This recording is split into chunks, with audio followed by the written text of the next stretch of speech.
3 दिसंबर 1971 पाकिस्तान ने अचानक भारत पे हमला कर दिया।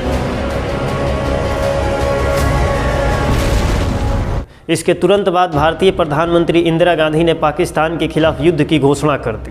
पाकिस्तान ने हमारे ऊपर एक हमला किया। 16 दिसंबर 1971 को पाकिस्तानी आर्मी के लगभग 93,000 जवानों ने भारतीय सेना के सामने सरेंडर किया। द्वितीय विश्व युद्ध के बाद ये किसी भी देश के द्वारा किया जाने वाला सबसे बड़ा सरेंडर था और पाकिस्तान 2 टुकड़ों में टूट चुका था और एक नए देश बांग्लादेश का जन्म हुआ।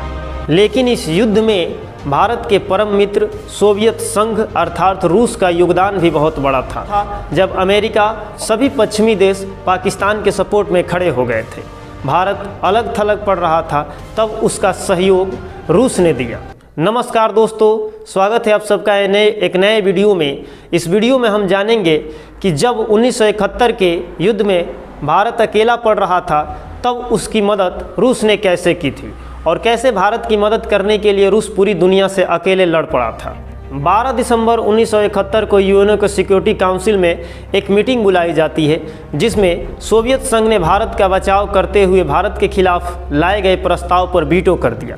यह वीटो अमेरिका को रास नहीं आई और अमेरिका और सोवियत संघ के बीच एक बार फिर से विवादों की खाई लंबी होने लगी। तब अमेरिका ने भारत पर रणनीतिक दबाव बनाने के लिए अपने नेवी के 7th फ्लीट को भारत की तरफ रवाना कर दिया।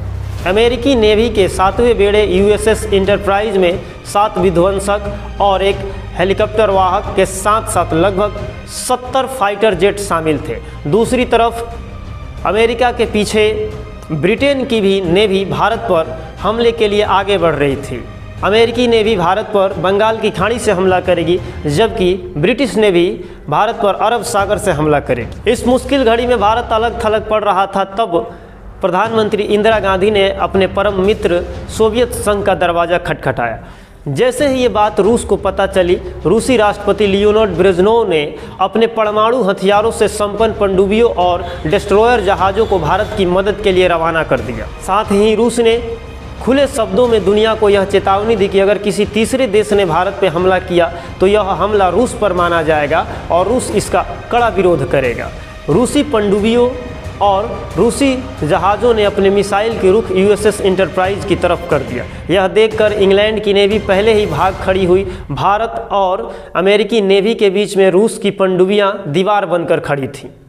रूस की इस घेराबंदी से पाकिस्तान अकेला पड़ चुका था और अंततः उसे 16 दिसंबर 1971 को उसे हथियार डालना पड़ा और अमेरिका चाहते हुए भी रूस के दबाव में कुछ नहीं कर पाया और इस प्रकार एक नए देश बांग्लादेश का जन्म हुआ।